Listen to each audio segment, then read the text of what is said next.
concepto de derecho. A. Una aproximación inicial a los rasgos básicos del derecho. Cualquier estudiante universitario que pretenda aproximarse al conocimiento de una determinada parcela de la realidad tiene como premisa básica la de conocer el concepto de la materia a la que se acerca. Esto es algo necesario en cualquier materia. Por tanto, un estudiante de derecho debe ser consciente de que lo primero que debe plantearse es la cuestión de la definición del derecho. Esto, que parece algo normal en cualquier aproximación a las diversas facetas de la realidad, es especialmente importante en el caso del derecho. Pudiera parecer que el derecho en esto no se distingue de otras materias, y que, de la misma manera que es aparentemente fácil proponer una definición en las reflexiones preliminares sobre una determinada materia, también lo es en la relación con el derecho.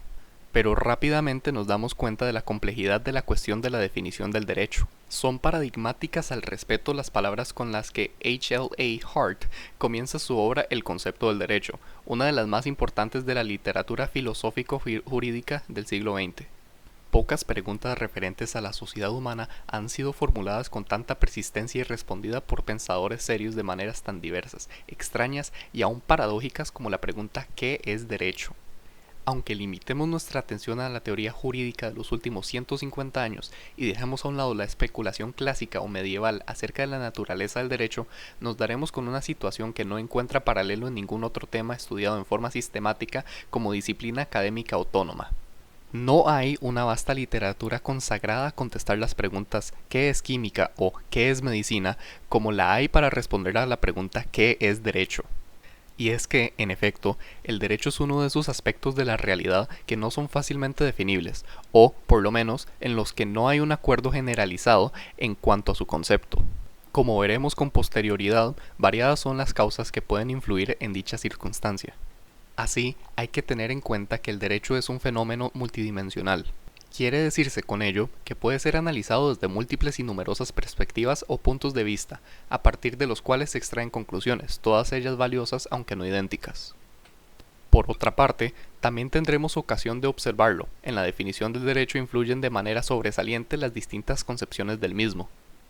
Por ello, el que un jurista mantenga una determinada teoría sobre el derecho condiciona necesariamente a la definición del mismo. Por último, también debemos de ser conscientes de que el propio término derecho, en tanto que perteneciente al lenguaje natural, tiene determinados problemas, compartidos con otros términos, que dificultan en cierta medida su comprensión. Ante este panorama, alguien fácilmente desanimable podría estar tentado de desistir de la tarea del comprender el derecho, afirmando que si es muy difícil llegar a una definición generalmente aceptada, también lo es comprender lo que el derecho es. Pero posiblemente, si utilizamos una estrategia adecuada, podemos superar ese escepticismo. En efecto, podemos mejor que intentar desde el principio una definición más o menos definitiva, que necesariamente debería ser reformulada conforme avancemos en nuestra reflexión, ensayar una aproximación por zonas, que nos permitiría una aproximación paulatina al fenómeno jurídico, al final de la cual podríamos estar en condiciones de proponer algún tipo de definición. En dicha aproximación subrayaremos los caracteres o rasgos básicos del derecho. No obstante, también en este caso debemos recordar una advertencia. Estos rasgos básicos pueden alterarse en función de la idea de derecho, de la precomprensión que previamente se mantenga. En todo caso, intentaremos presentar unos rasgos cuya aceptación no plantee especiales problemas, rasgos que sirven para enmarcar el sentido genérico del derecho con independencia de las concretas y particulares definiciones. Para ello podemos comenzar reconociendo que la experiencia cotidiana demuestra que el derecho, aunque no siempre seamos conscientes de ello, es algo muy próximo a múltiples y diversos aspectos de nuestra existencia. En efecto, el derecho nos rodea y nos acompaña constantemente. Desde los primeros momentos de la vida de un niño hasta las diversas circunstancias en las que se puede producir la muerte de una persona, las normas jurídicas siempre están presentes. Podríamos pensar que el derecho regula los movimientos o las actividades más importantes de la vida de los individuos o de los grupos en los que estos se integren. Ello es cierto, pero tenemos que ser conscientes de que también otras actividades o facetas de nuestra vida que a nosotros nos parecen a primera vista menos relevantes o importantes también son reguladas por el derecho. Ello es, lo veremos en otra lección, porque el derecho es una forma específica de organización social y por eso interviene a través del establecimiento de pautas de conducta en todos aquellos aspectos de la vida humana que se consideren imprescindibles para la efectiva realización del específico modelo de organización social. Cabe subrayar en este sentido que el derecho se identifica precisamente por constituir un mecanismo específico de ordenación de la existencia social humana. Con ello se quiere decir que en realidad lo definitivo a la hora de identificar el derecho no está constituido por el tipo de actividades o dimensiones de la vida humana reguladas por él, sino por la determinada forma en que se produce la regulación de aquellas. Veremos más adelante que hay determinados aspectos de la vida humana sometidos al mismo tiempo a normas de distinto tipo, jurídicas y morales, por ejemplo, y que uno de los criterios importantes a la hora de diferenciar dichas normas entre sí es el de los mecanismos propios de cada una de ellas. Sabemos que el individuo es un ser social que convive en un determinado entorno con otros seres humanos. La ordenación de la mera coexistencia de los seres humanos y la obtención de objetivos comunes son elementos que explican la naturaleza social del derecho. La socialidad del ser humano y la consiguiente convivencia constituyen el dato a partir del cual podemos comprender la existencia y la necesidad del derecho. En efecto, dicha convivencia necesita, para prolongarse, la existencia de determinadas pautas de conducta que establezcan modelos de comportamiento a seguir en el seno del grupo humano. Es cierto que diferentes son las vías a través de las cuales se pueden establecer esas pautas. Posiblemente el mecanismo más primitivo y menos evolucionado es el que consiste en la imposición de comportamientos a través de la fuerza bruta, ejercida por el sujeto más poderoso en ese momento en el seno del grupo. Pero, una buena señal del proceso de civilización es que esas pautas de conducta se puedan establecer a través de la imposición de modelos de conducta con un cierto nivel de estabilidad que permiten, por tanto, el conocimiento previo por parte de los individuos sometidos a ellas y a las que acompaña una organización de mecanismos que aseguran el cumplimiento de esos modelos de conducta. En definitiva, el derecho se identifica con el resultado de ese proceso de civilización. En relación con lo anterior, no tendría mucho sentido imaginar un sistema jurídico en una situación en la que existiera únicamente una persona y que, por tanto, no fueran imaginables relaciones intersubjetivas. En ese caso, ese individuo obedecería, a la hora de regular sus conductas, a determinadas normas que bien podríamos considerar como morales, dictadas por él mismo. El solitario Robinson Crusoe no actúa de acuerdo con normas jurídicas. Cuando aparece el indígena Viernes y se hace patente la necesidad de regular una situación de socialidad humana, es cuando adquiere sentido comenzar a pensar en algo parecido al derecho. Cuando afirmamos que el derecho es un fenómeno humano, estamos diciendo dos cosas a la vez. El derecho es un producto humano, por una parte, regula comportamientos humanos, por otra. El derecho es producido por los seres humanos en el marco de diversas circunstancias y contextos históricos, y en el marco de esas circunstancias debe ser entendido. Por eso se afirma que el derecho tiene una vinculación circunstancial con el conjunto de realidades concretas en el seno de las que surge. Además, el derecho a través de sus distintos mecanismos tiene por objeto solo la regulación de diferentes facetas de la vida humana o aspectos directamente relacionados con esta, y que son importantes para ella. Como ha señalado A. Falsea, de la anterior afirmación se desprenden dos consecuencias. No tiene sentido hablar de derecho en relación con el mundo animal o vegetal, de la misma manera que tampoco lo tiene en relación con el mundo de lo trascendente al ser humano. El derecho, además de ser un producto humano destinado a regular diversas dimensiones de la vida humana social, tiene carácter histórico. Como ya hemos adelantado, es producido por hombres en determinadas circunstancias.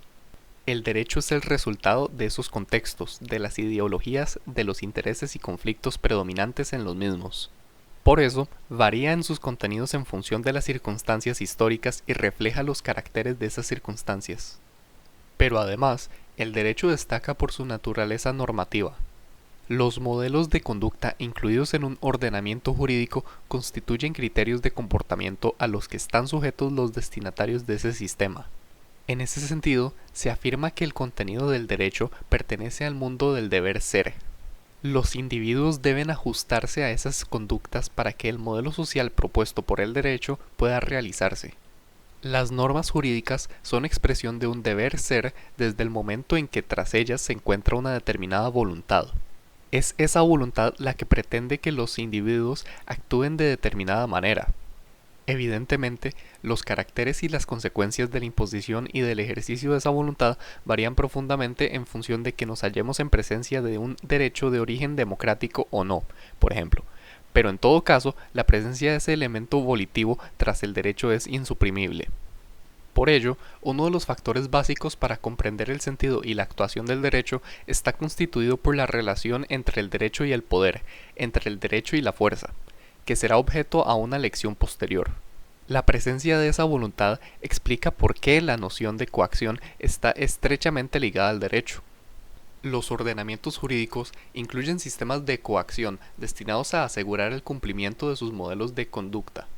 Como señala Kelsen, una nota común de los sistemas sociales designados como derecho es que son órdenes coactivos en el sentido de que reaccionan con un acto coactivo, esto es, con un mal, como la privación de la vida, de la salud, de la libertad, de bienes económicos y otros, ante ciertas circunstancias consideradas indeseables, en cuanto socialmente perjudiciales, en especial ante conducta humana de ese tipo. Un mal que debe infligirse contra la voluntad del que lo padece, inclusive, de ser necesario, recurriendo a la fuerza física, es decir, coactivamente. En este sentido, en el derecho se produce una interrelación entre libertad y coacción. El derecho puede ser un mecanismo para asegurar la libertad de todos, pero para ello es imprescindible la presencia de dimensiones coactivas. Recordemos la definición de derecho que nos propone Kant. El derecho es el conjunto de condiciones bajo las cuales el arbitrio de cada uno puede conciliarse con el arbitrio de otro según una ley universal de la libertad. Y más adelante, si un determinado uso de la libertad misma es un obstáculo a la libertad según leyes universales, es decir, contrario al derecho, Unrecht, entonces la coacción que se le opone en tanto que obstáculo frente a lo que obstaculiza la libertad, concuerda con la libertad según leyes universales, es decir, es conforme al derecho, Recht. Por consiguiente, al derecho está unida a la vez la facultad de coaccionar a quien lo viola, según el principio de contradicción. Pero además, cuando el derecho establece modelos de comportamiento, lo hace porque se considera que dichas conductas son necesarias para el mantenimiento de un modelo o el logro de unos determinados fines. De ello, necesariamente se deduce que el derecho es expresión de un sistema de valores, preferencias, ideologías que se expresan a través de sus modelos de comportamiento. Por ello, se afirma que ningún sistema jurídico es neutro desde el punto de vista axiológico. Detrás del derecho existen unos determinados valores, que son los que precisamente pretenden materializarse a través de las normas jurídicas. Y el derecho toma posición respecto a esos valores cuando los juridifica. En este sentido, se ha afirmado que el derecho es estructuralmente moral. Todo ordenamiento jurídico representa un punto de vista sobre la justicia, es decir, sobre lo moralmente justo, y al mismo tiempo está traduciendo o expresando a través de normas jurídicas una cierta legitimidad que le sirve de justificación. Es esa relación entre legalidad y legitimidad a la que tantas veces se ha referido Elías Díaz. Todo sistema de legalidad tiene tras de sí y dentro de sí uno u otro sistema de legitimidad, diferentes valores e intereses de los que, con suficiente apoyo fáctico, deriva siempre cada derecho, y viceversa. Todo sistema de legitimidad intenta expresarse y realizarse en mayor o menor medida a través de un determinado sistema de legalidad, aunque haya por supuesto éticas de carácter más estrictamente personal que para nada precisan doblarse jurídicamente. B. Problemas de definición. Los problemas de definición del término derecho pueden venir determinados por varios factores. Ya hemos señalado que el derecho es un fenómeno histórico. Quiere decirse con ello que la comprensión contemporánea del derecho está en función de unos determinados factores históricos, y por tanto su concepto ha variado de acuerdo con la transformación de las coordenadas históricas en las que se ha realizado esa específica forma de organización social. Además, hemos aludido también al hecho que en la definición de derecho influyen necesariamente las concepciones que los individuos tienen sobre el fenómeno jurídico. En efecto, el derecho es una de esas parcelas de la realidad sobre las que los sujetos tienen ideas preconcebidas, previas por tanto al estudio teórico del mismo. Nuestro contacto cotidiano, más o menos consciente con las normas jurídicas, determina unas ideas previas que se pueden convertir en auténticos prejuicios y que necesariamente condicionan la definición del derecho. Por otra parte, debemos tener en cuenta la presencia de problemas que podríamos considerar de naturaleza terminológica. Sabemos que el término derecho pertenece al lenguaje natural y forma parte de nuestro bagaje terminológico cotidiano. Quiere decirse con ello que nosotros lo empleamos en nuestras conversaciones, discursos y razonamientos de la misma manera que utilizamos otros muchos términos. Y al mismo tiempo, y precisamente por pertenecer al lenguaje natural, su comprensión sufre algunos problemas compartidos también con otros términos de este tipo de lenguaje. En este sentido, deberíamos aludir a los problemas de ambigüedad, vaguedad y emotividad del lenguaje. La aceptabilidad de dichos significados está en función del contexto en el que se emplee el término. Como pone de relieve Carrió, el significado de las palabras está en función del contexto lingüístico en el que aparecen y de la situación humana dentro de la que son usadas. Así, podemos emplear y comprender el significado del término derecho en 4 sentidos. 1. Como conjunto de normas. Cuando afirmamos, por ejemplo, el derecho español garantiza las libertades de los individuos, estamos haciendo referencia al conjunto de normas jurídicas que integran el ordenamiento jurídico vigente en nuestro país. Nos referimos al derecho como derecho objetivo o derecho positivo, esto es, como conjunto de normas jurídicas obligatorias en un determinado territorio. 2. También podemos decir, tengo derecho a circular libremente por mi ciudad, o tengo derecho a que Juan me pague el dinero que me debe. En estos casos, estamos haciendo referencia a una posibilidad de actuación que el ordenamiento me reconoce o me concede. En definitiva, a una facultad que puede consistir en pasear libremente por mi ciudad o en desarrollar las actuaciones encaminadas a que Juan acabe pagándome lo que me debe, pudiendo llegar incluso a acudir a un tribunal reclamando la cantidad. Aquí, derecho es entendido como sinónimo de derecho subjetivo. Esto es como capacidad de actuación respaldada por el ordenamiento, por el derecho objetivo. 3. Por otra parte, también tiene pleno sentido señalar quiero estudiar en la Facultad de Derecho o tengo examen de Derecho Penal. En estos casos se está empleando el término derecho en referencia a la ciencia jurídica. Se alude al conjunto de teorías, reflexiones y propuestas que los estudiosos y profesionales del derecho, los juristas, elaboran en torno al ordenamiento jurídico. 4. Por último, muchas veces oímos exclamar frases como no hay derecho a que. En estos casos, estamos utilizando el término derecho como sinónimo de justicia, es decir, estamos expresando una valoración en relación con determinadas situaciones. Como ya hemos señalado, los problemas de ambigüedad no son exclusivos del término derecho, pero en nuestro caso estos problemas se agudizan. La causa es que, en relación con el término derecho, los significados respectivos de todas las aceptaciones se encuentran bien próximos. Esto no ocurre con otros términos, con lo cual, a pesar de su ambigüedad, se facilita su comprensión. Pensemos el término cabo, por ejemplo, con el que se puede hacer referencia, entre otras cosas, a un determinado empleo militar o a un accidente geográfico. Como se comprenderá, los contextos del discurso en el que se emplean esos términos constituyen una gran ayuda para su correcta comprensión, ya que están netamente diferenciados. Ciertamente, los 4 usos anteriores no son absolutamente independientes entre sí. Cuando nos referimos al derecho subjetivo, estamos pensando en una posibilidad de actuación ofrecida por normas de derecho objetivo. La ciencia jurídica se elabora a partir del trabajo de los juristas sobre las normas de derecho positivo. En fin, la comprensión de derecho, como sinónimo de justicia, muchas veces expresa nuestro desacuerdo o acuerdo con el contenido de determinadas normas de derecho positivo. En todo caso, el objetivo del trabajo del jurista está constituido por el derecho objetivo. Es cierto que todas las anteriores aceptaciones son igualmente aceptables y tiene pleno sentido su uso en el lenguaje, pero el centro de referencia del jurista está constituido por la consideración del derecho como conjunto de normas. Vaguedad. Los términos que empleamos en el lenguaje natural pueden analizarse tanto desde el plano intencional como desde el plano extensional. La intención de un término está constituida por el conjunto de rasgos o propiedades que se predican de él y que lo caracterizan. La extensión, por su parte, se refiere al conjunto de objetos o de dimensiones de la realidad abarcadas por ese término, a los que se hace referencia con este término. Tanto en lo que se refiere a la intención como en lo que se refiere a la extensión, los términos pueden tener ciertas dosis de vaguedad, de manera que se podría hablar de vaguedad intencional y de vaguedad extensional. Mientras que la ambigüedad se refiere al problema de la pluralidad de significados, la vaguedad alude a la falta de certeza de estos. Pues bien, podemos afirmar que el término derecho muestra problemas de ambos tipos de vaguedad. En efecto, derecho tiene una vaguedad intencional, ya que no existe certeza o acuerdo sobre los rasgos o propiedades que deben acompañar a un sistema normativo para poder considerarlo como jurídico.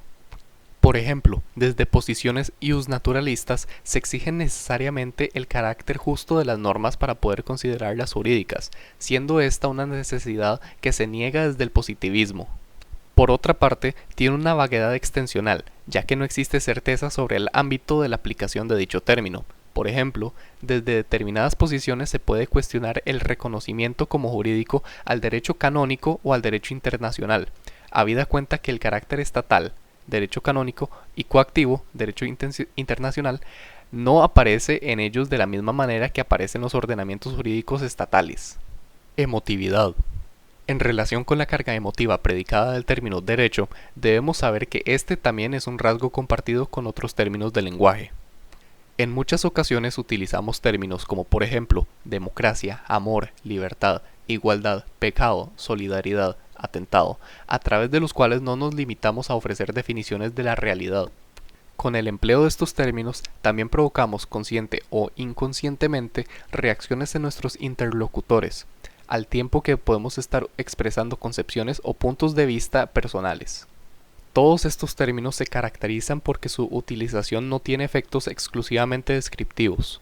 Al contrario, provoca reacciones de adhesión o de rechazo en aquellas personas que participan en el discurso, y ello, entre otras cosas, también porque en relación con ellos los individuos tienen concepciones personales.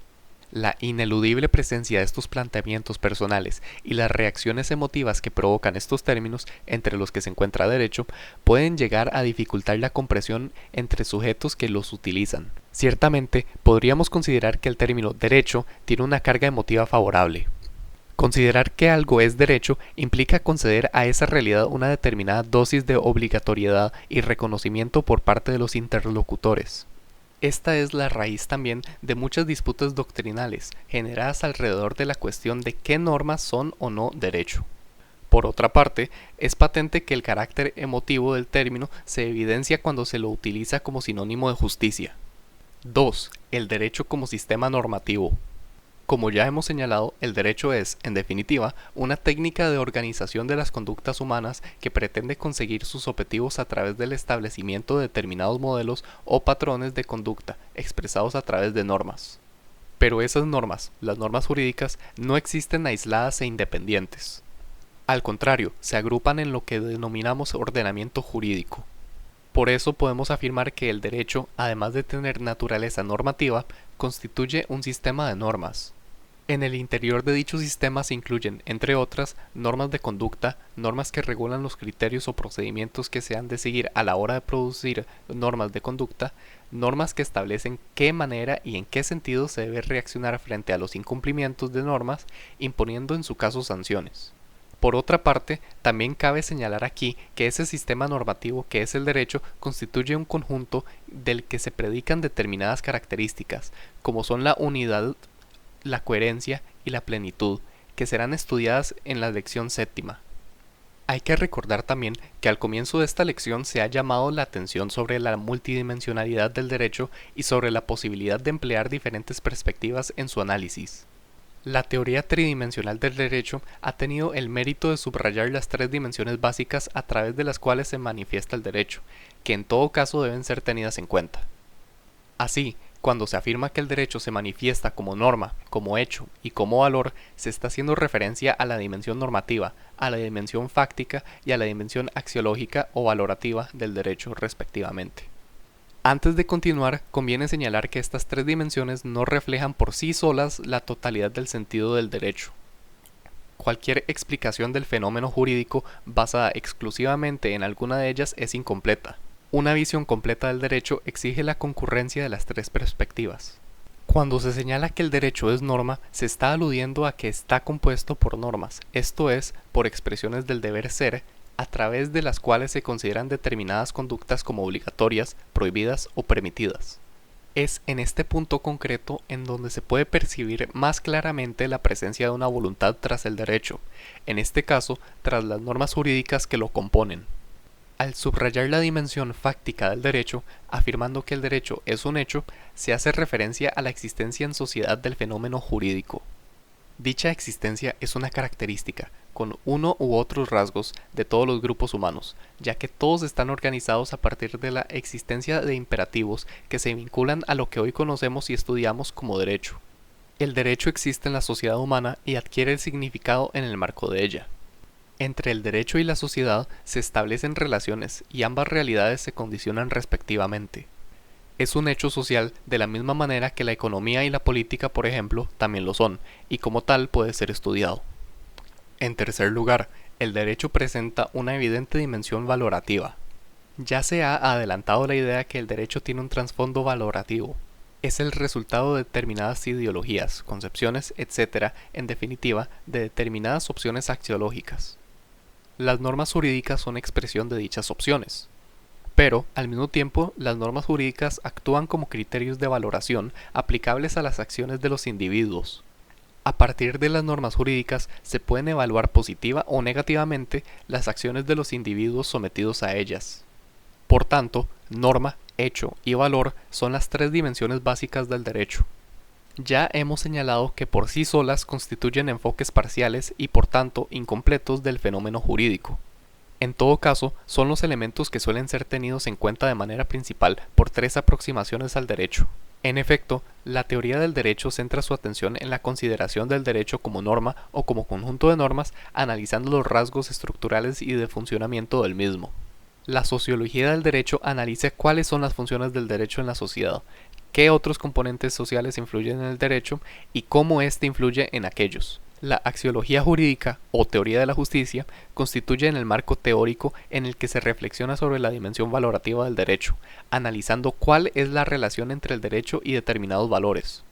En todo caso, constituye la plataforma más propicia para una aproximación crítica al fenómeno jurídico. 3. Validez, eficacia y justicia. A. Los conceptos de validez, eficacia y justicia. El derecho tiene naturaleza normativa. Es decir, sirve para ordenar las conductas de los individuos o de los grupos en que estos se integran en un determinado sentido. Esa ordenación se lleva a cabo a partir de la producción de determinados enunciados, que en términos generales conocemos como normas jurídicas. Esos enunciados pertenecen al mundo del deber ser, es decir, intentan ordenar de determinada manera las conductas de los individuos destinatarios del sistema jurídico. Cuando hablamos de los enunciados del derecho, hacemos referencia a aquellas proposiciones lingüísticas que conforman el ordenamiento. La naturaleza normativa del derecho permite afirmar que, en general, las normas jurídicas pertenecen al mundo de las proposiciones prescriptivas a través de las que se expresa el deber ser y que se diferencian en este sentido de las proposiciones descriptivas que intentan ofrecer información sobre la realidad. Ciertamente, todas y cada una de las proposiciones que configuran un ordenamiento no tienen una forma prescriptiva. En efecto, existen enunciados que se configuran como descripciones o definiciones. Pero, en todo caso, también estas descripciones configuran la realidad, y de esa manera podemos afirmar que tienen un sentido o finalidad prescriptiva o normativa. Afirmar el carácter normativo del derecho y de los enunciados que lo componen tiene consecuencias muy importantes para la comprensión y el análisis del fenómeno jurídico, que en todo caso deben ser tenidas en cuenta. Sabido es que de las proposiciones descriptivas podemos predicar ciertos rasgos o características. Así, podemos afirmar su verdad o falsedad en función del grado de adecuación entre dichas proposiciones y la realidad que pretenden representar o a la que se refieren. Tiene pleno sentido aplicar criterios de verdad-falsedad a una proposición como los pupitres de la Universidad Carlos III de Madrid son grises. No ocurre lo mismo con las proposiciones prescriptivas y, por tanto, con las normas jurídicas. En efecto, en relación con las normas jurídicas, podemos predicar su validez o invalidez, su eficacia o ineficacia y su justicia o injusticia. Validez, eficacia y justicia son los tres parámetros que sirven para analizar las normas jurídicas y el ordenamiento jurídico en su conjunto. No obstante, es necesario apuntar que estos rasgos no son predicables en exclusiva de los sistemas jurídicos, sino que afectan a los sistemas normativos de la conducta humana en general. Nos detendremos a continuación en ellos. Validez. La validez de una norma se identifica con su pertenencia a un determinado sistema normativo. Trasladado esto al mundo del derecho, podemos afirmar que la validez de una norma deriva de su pertenencia a un determinado ordenamiento jurídico, y, si entendemos que no se puede hablar de normas jurídicas más allá de los ordenamientos jurídicos, debemos concluir que la validez de una norma significa la existencia de tal norma como norma jurídica. En definitiva, cuando afirmamos la validez de una norma, estamos formulando un juicio de hecho relativo a la pertenencia de una norma a un ordenamiento. En este sentido, conviene señalar que el concepto de validez es un concepto referencial o relativo. Quiere decirse con esto que en realidad debe ser entendido en relación con cada sistema normativo, y el sistema jurídico es un tipo específico de sistema normativo. Todos los sistemas normativos incluyen determinados parámetros o criterios de validez o pertenencia que deben ser satisfechos por las normas para poder predicar su pertenencia a los mismos. De manera que puede que una determinada norma sea válida en el marco de un determinado sistema y no lo sea en relación con otro. De la misma manera, puede que una norma sea válida en dos sistemas normativos a la vez, es decir, pertenezca a ambos. Existen normas morales, válidas en sus respectivos sistemas, que carecen de validez jurídica, y al mismo tiempo hay normas morales que sí están positivizadas. Todos los sistemas normativos y, por lo que a nosotros nos interesa en este momento, todos los sistemas jurídicos incluyen criterios de pertenencia o validez, es decir, requisitos que deben ser satisfechos por las normas para poder considerar que éstas pertenecen a aquellos, es decir, son válidas en relación con aquellos.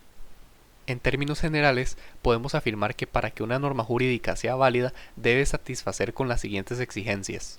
1. Debe haber sido producida por el órgano competente. En efecto, en el seno de un ordenamiento jurídico existen específicas habilitaciones en favor de determinadas autoridades para producir normas, de manera que una norma que no ha sido dictada por el sujeto competente al efecto no puede ser caracterizada como válida. El Parlamento no puede dictar un reglamento, de la misma manera que un juez no puede dictar una ley orgánica. 2. A través del procedimiento adecuado. Las normas jurídicas son el resultado final de un procedimiento, más o menos complejamente articulado, a través del cual se va construyendo y definiendo la voluntad del órgano productor. La falta de respeto de las exigencias formales de dicho procedimiento determina la invalidez de la norma. Por ejemplo, en la elaboración de leyes por el Parlamento debe respetarse lo establecido por los respectivos reglamentos de las cámaras y por la Constitución al respecto. 3. No debe de haber sido derogada por una norma posterior, evidentemente de rango igual o superior. Debido al principio de coherencia, no deben existir en un ordenamiento dos normas contradictorias entre sí. Es una exigencia derivada de la función del ordenamiento social que desempeña el sistema jurídico. Por tanto, una norma pierde su validez cuando es contradicha por otra posterior que se encuentra en el mismo o superior nivel jerárquico. 4. No puede estar en contradicción con las normas superiores a ella en el sistema jurídico. El sistema jurídico se estructura de un modo jerárquico, y por tanto las normas inferiores no pueden contradecir lo establecido en las superiores.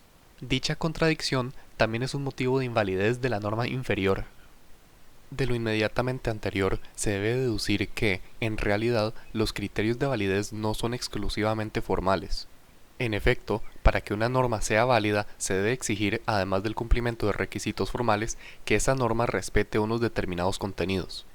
Esos contenidos van a venir determinados por la adecuación del mandato de la norma concreta a lo establecido en las normas jerárquicamente más elevadas y, en última instancia, por la norma superior del ordenamiento. Por ello, frente a la distinción kelseniana entre sistemas normativos estáticos y sistemas normativos dinámicos, debemos reconocer que el derecho en realidad puede ser considerado como un sistema normativo mixto. Eficacia. La eficacia de una norma puede ser entendida de varias maneras. En primer lugar, podemos afirmar que una norma es eficaz cuando los destinatarios de la misma ajustan efectivamente sus conductas al modelo de conducta establecido en la norma. Es decir, una norma es eficaz cuando los sujetos a la que la norma va dirigida la cumplen, se comportan de acuerdo con la misma o, en un momento ulterior, cuando de ser violada se puede aplicar la correspondiente sanción. En segundo lugar, la eficacia puede ser entendida como la adecuación entre el mandato de la norma y los fines que se pretenden alcanzar con la misma. Las normas pueden ser entendidas como instrumentos para alcanzar determinados objetivos o finalidades. En este sentido, se puede existir una inadecuación entre los medios y los fines, y así se puede afirmar que una norma no es eficaz cuando no sirve para alcanzar los objetivos propuestos. Esta segunda aceptación será tratada en otra lección, al ocuparnos del derecho como instrumento del control social. En todo caso, cabe apuntar aquí que, como ocurre también en relación con la validez, el juicio sobre la eficacia de una norma es un juicio de hecho. Las normas jurídicas tienen como destinatarios a los seres humanos, de cuyos comportamientos depende en la última instancia su eficacia. Por eso, al analizar los problemas de eficacia de las normas jurídicas, hay que contar con la capacidad que tienen los individuos de tomar decisiones en cuanto al cumplimiento de las mismas. Son variadas las causas por las que los individuos pueden decidir cumplir o no las normas jurídicas. En todo caso, hay que reconocer que en muchas ocasiones, quizá la mayoría, todos nosotros cumplimos normas jurídicas, es decir, actuamos de acuerdo con lo establecido por ellas sin que seamos conscientes de ello. Se debe a que las normas jurídicas, como producto cultural que son, tienden a confundirse e integrarse en el conjunto de patrones de comportamiento normales y admitidos en una comunidad. Pero muchas otras veces cumplimos las normas jurídicas y somos conscientes de ello. En estas ocasiones podemos estar convencidos de la bondad de la norma y cumplirla voluntariamente, o actuamos conforme a ella como resultado de un cálculo de intereses, pudiendo llegar incluso a estar en desacuerdo con ella, pero pensamos que podemos extraer beneficios de la actuación conforme a ella. Otras veces la cumplimos por la exclusiva razón de evitar la sanción que se nos puede imponer si la desobedecemos.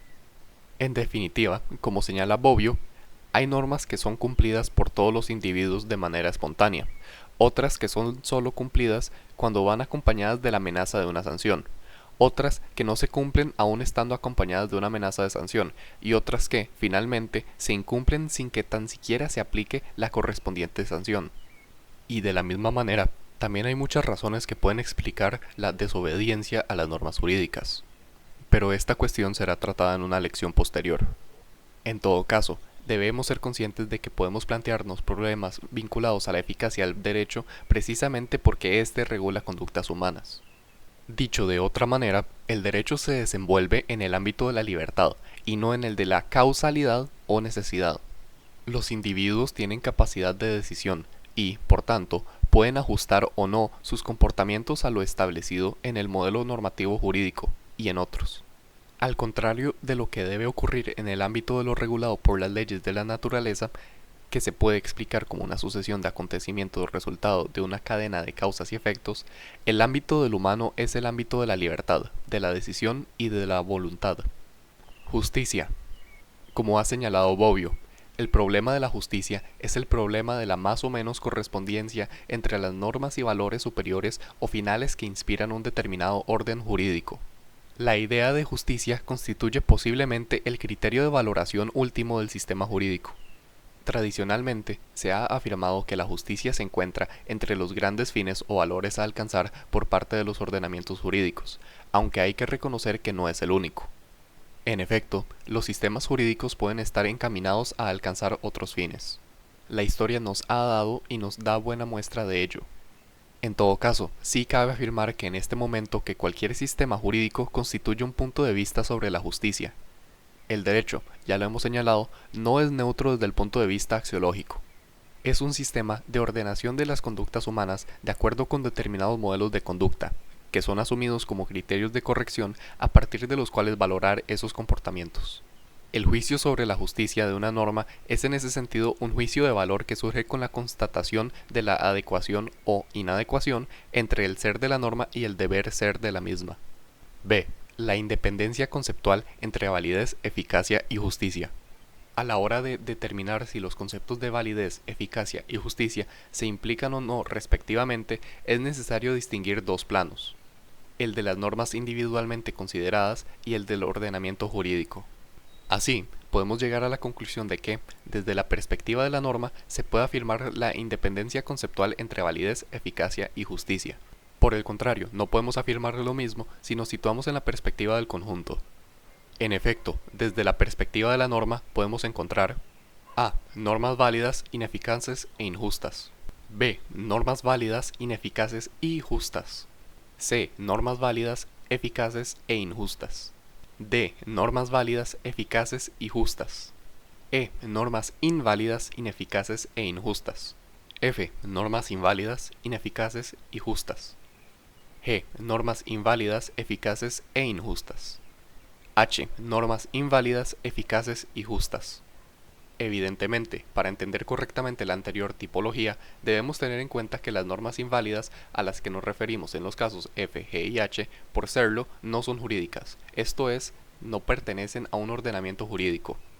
Pero, si nos situamos en la perspectiva del ordenamiento, vemos que la validez de un sistema jurídico depende en la última instancia de su eficacia. En efecto, un ordenamiento que en su conjunto no sea obedecido decae en sus funciones y en su existencia, y es sustituido por otro sistema normativo al que los individuos presten efectiva obediencia y que, por tanto, desempeña la función de ordenación de la vida humana social, que es la propia del derecho. Por ello, la identificación del sistema normativo jurídico tiene mucho que ver con la aceptación y el reconocimiento, general y genérico, de sus destinatarios. C. Sobre las relaciones entre los conceptos. Hasta el momento, hemos visto que validez, eficacia y justicia son predicados de las normas jurídicas respectivamente independientes. Ello puede ser mantenido siempre que se entienda que esta independencia es conceptual. Si observamos el funcionamiento y el desarrollo ordinario de los ordenamientos jurídicos, podemos llegar a la conclusión de que la independencia conceptual no se mantiene en la práctica. Pensemos en la relación entre la validez y la eficacia. Sabemos que las normas son eficaces cuando los destinatarios de las mismas adecúan sus comportamientos al modelo de conducta establecido por ellas. Sabemos también que, para que los individuos se comporten de determinada manera, no es necesario que esta conducta venga establecida en una norma. Sin embargo, el apoyo que el aparato coactivo institucional configurado por el ordenamiento jurídico presta a los modelos de conducta previstos en las normas jurídicas y por tanto válidas, constituye un dato a tener en cuenta a la hora de comprender la eficacia de esas normas. Planteémonos ahora la relación entre la eficacia y la justicia. Las normas jurídicas son eficaces cuando, en definitiva, son cumplidas. No obstante, ese cumplimiento puede depender de muy diversos factores.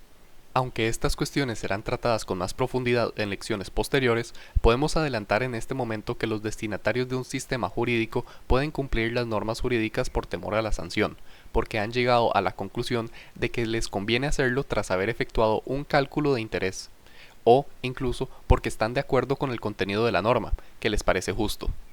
En este caso, parece evidente que el carácter justo de una norma es un elemento que puede colaborar a lograr su eficacia. Y, por extensión, en este caso, de un ordenamiento jurídico, ya que los individuos van a obedecer más fácil y gustosamente una norma justa que una norma injusta. Ello no quiere decir que las normas injustas sean siempre y necesariamente menos eficaces que las normas justas. Dicha eficacia se puede lograr empleando importantes dosis de coacción y fuerza. Tenemos, por desgracia, múltiples ejemplos que nos demuestran que también en los sistemas no democráticos las normas jurídicas injustas pueden ser eficaces. Por lo que se refiere a la vinculación práctica entre validez y justicia, atendamos a lo que ocurre en los ordenamientos jurídicos democráticos, que se caracterizan por incluir en sus normas superiores determinados contenidos de justicia, por ejemplo, el artículo 1.1 de nuestra Constitución o el título 1 de la misma. Hemos señalado que una de las condiciones de la validez de las normas es precisamente que éstas no sean contradictorias con las normas superiores del sistema. Pues bien, si en estas normas superiores, en la Constitución, por ejemplo, se positivizan determinados contenidos de justicia, estaremos obligados a concluir que, en ese ordenamiento, las normas para poder ser válidas no pueden contradecir, al menos, los reflejos de la idea de justicia que se encuentran en la norma superior. D. Posiciones reduccionistas. En las líneas precedentes hemos partido de la base que validez, eficacia y justicia son rasgos de las normas jurídicas y de los ordenamientos en los que éstas se integran, que pueden ser consideradas y entendidas independientemente. No obstante, es honesto reconocer que esto supone asumir un determinado planteamiento doctrinal y, por tanto, una opción intelectual a la hora de comprender el derecho y construir un concepto del mismo.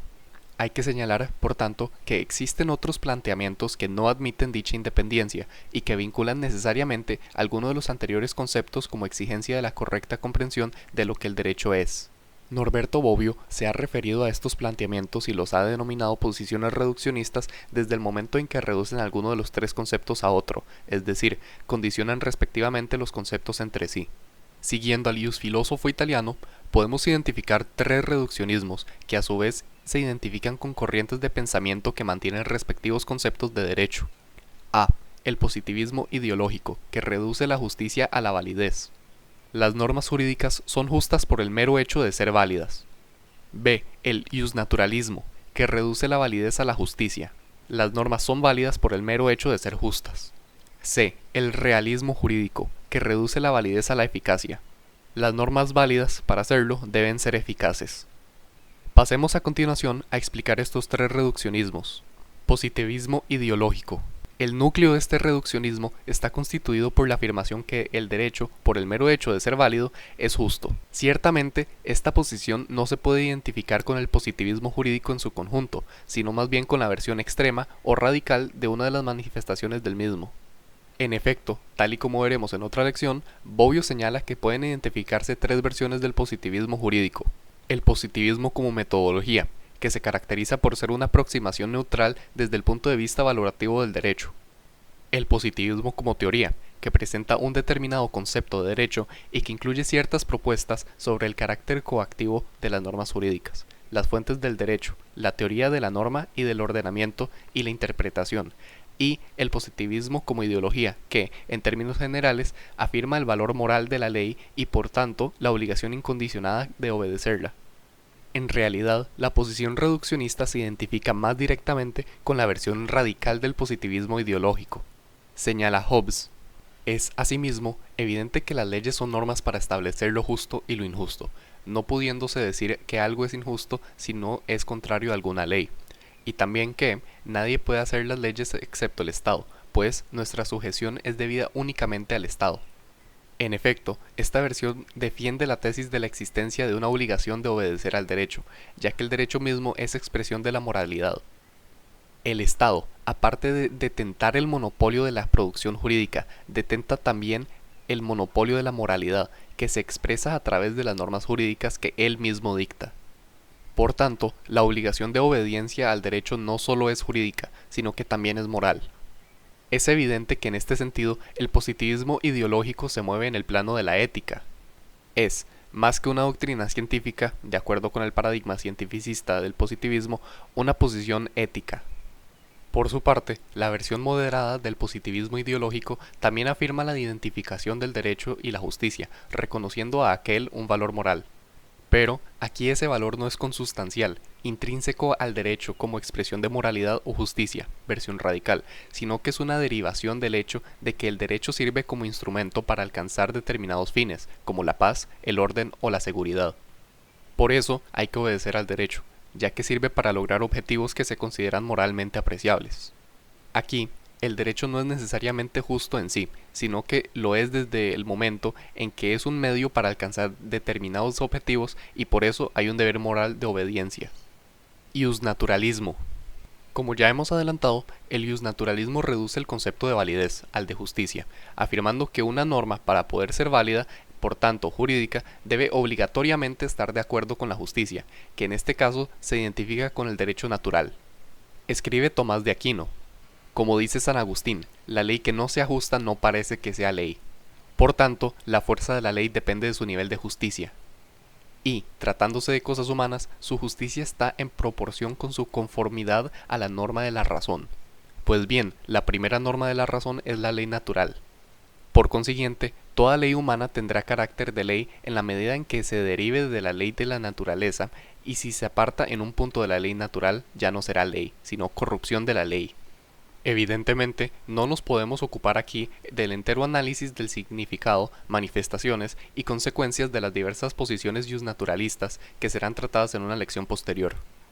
En todo caso, sí que podemos mostrar la caracterización que del iusnaturalismo hace C.S. Nino, y que, con independencia de todas las particularidades de las corrientes iusnaturalistas, creemos que resume bien el núcleo del iusnaturalismo.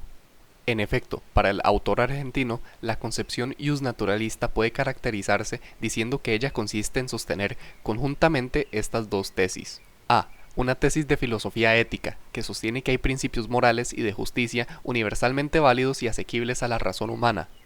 B. Una tesis acerca de la definición del concepto de derecho, según la cual un sistema normativo o una norma no pueden ser calificados de jurídicos si contradicen aquellos principios morales o de justicia. Si alguien rechaza alguna de estas tesis, aun cuando pueda aceptar la otra, suponiendo que ello sea posible, no será considerado un iusnaturalista. A partir de la anterior caracterización, podemos extraer algunas consecuencias. Por una parte, algunas manifestaciones del iusnaturalismo, las más tradicionales, mantienen una concepción objetivista de la moral y un cognitivismo ético. Es decir, afirman que los individuos, a través de determinadas vías, que varían en función de la versión del iusnaturalismo que se mantenga, revelación divina, razón humana, naturaleza, pueden acceder al conocimiento de determinados contenidos de la moralidad y de justicia, el derecho natural, que son ciertos y verdaderos, ahistóricos e inmutables. Por otra parte, tal y como señala Bobbio, el iusnaturalismo es una concepción dualista. Mantiene la existencia de dos órdenes normativos, el derecho natural y el derecho positivo, y afirma la superioridad normativo-jurídica del primero sobre el segundo. La validez jurídica y por tanto la obligatoriedad del derecho positivo depende de su adecuación al derecho natural. Conviene añadir también que si bien, como señala el propio Nino, las dos tesis señaladas son de concurrencia necesaria para poder caracterizar una determinada posición como iusnaturalista. De ello, no se debe desprender que todo aquel que defienda un objetivismo moral es necesariamente iusnaturalista. Se puede mantener perfectamente esa posición en el terreno de la ética y afirmar al mismo tiempo que la validez del derecho no está en función de su adecuación con esos contenidos morales o de justicia. Como ha señalado Luis Prieto, si bien no es corriente, el positivismo jurídico resulta compatible con los mayores excesos cognitivistas y objetivistas en materia de moralidad. Por otra parte, hay que señalar también que posiblemente las diferentes corrientes iusnaturalistas pueden reconducirse a dos grandes tipos. Así, Elías Díaz alude al iusnaturalismo ontológico y al iusnaturalismo deontológico. El iusnaturalismo ontológico identifica el derecho natural con el ser del derecho positivo, mientras que el deontológico entiende que el derecho natural es el deber ser del derecho positivo.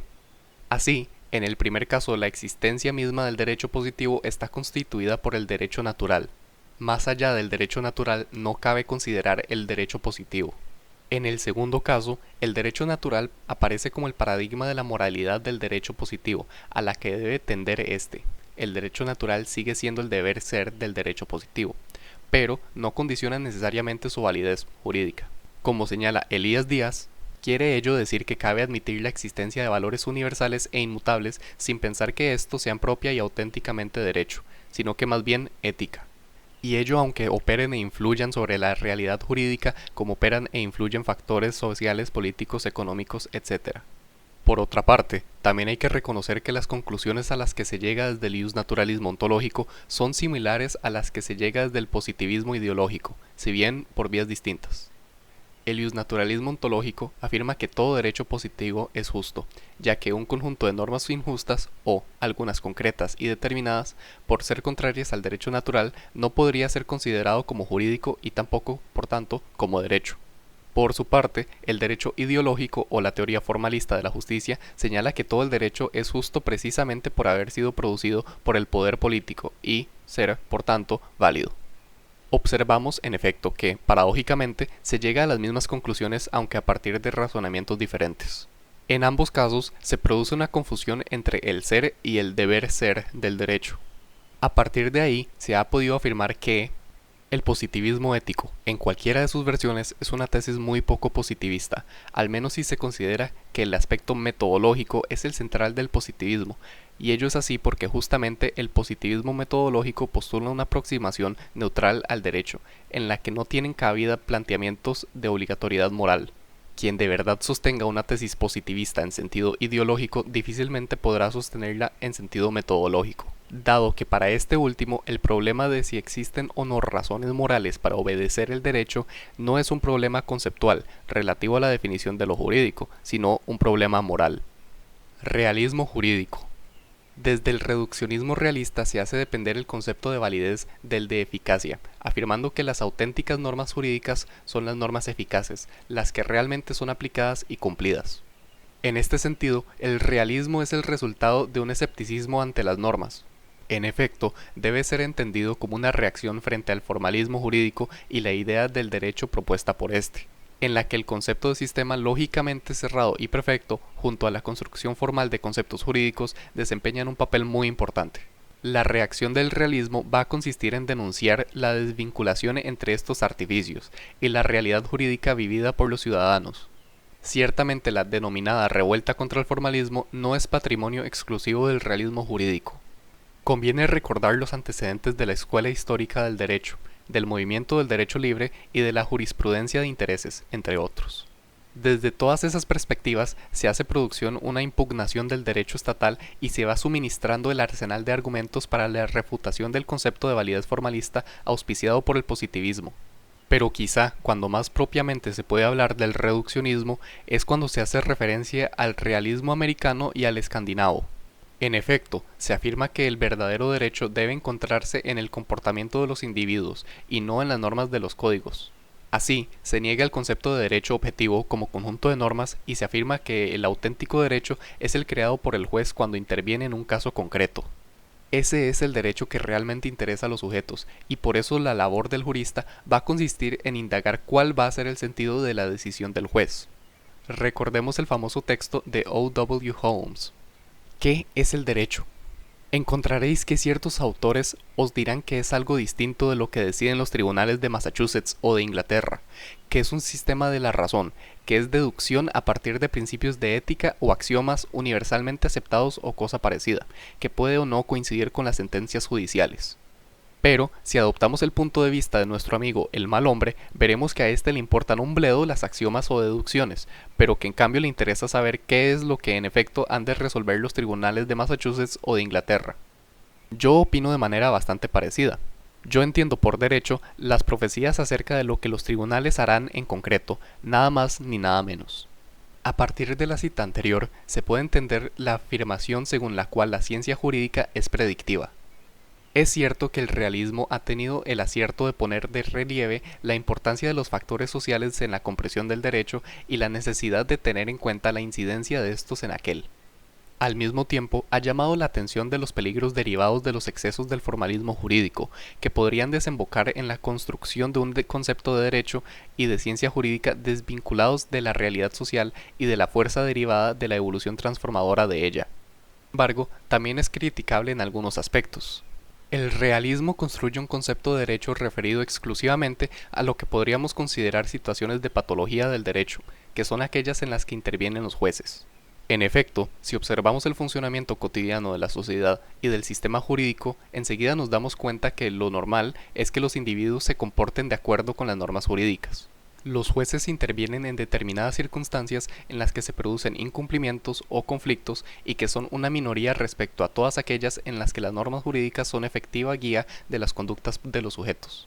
Por eso, afirmamos que el realismo toma como elemento nuclear de su definición del derecho, basada en la eficacia, un aspecto sumamente reducido de ésta. Es normal que el realismo, a la hora de definir el derecho, se centre además en aquello que le importa al hombre malo, que es aquel que se las va a tener que ver con un juez. Por otra parte, de la centralidad de la acción del juez en la definición del derecho realista, también se pueden derivar algunas consideraciones críticas. Hemos visto que el realismo propone que es derecho lo contenido en las decisiones de los jueces, por tanto los mandatos realmente eficaces.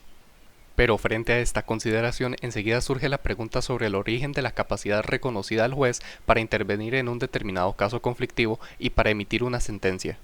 Si el juez lo es porque existen normas jurídicas que le habilitan para desempeñar una determinada función, porque ha satisfecho ciertas exigencias establecidas en algunas normas y, además, la sentencia o decisión es el resultado final de un proceso, que se desarrolla a partir de lo que establecen determinadas normas. De la afirmación según la cual el derecho es lo que dicen los jueces en sus sentencias, se desprendería entonces la asombrosa conclusión de que todas esas normas a las que acabamos de hacer alusión no pertenecen al ordenamiento jurídico. Y, además, nos veríamos obligados a negar que los jueces aplican el derecho. De ahí, bueno, eso fue todo, gracias por escuchar. Me tomó varias horas hacer esto, entonces espero que le encuentren utilidad. Y sí, gracias.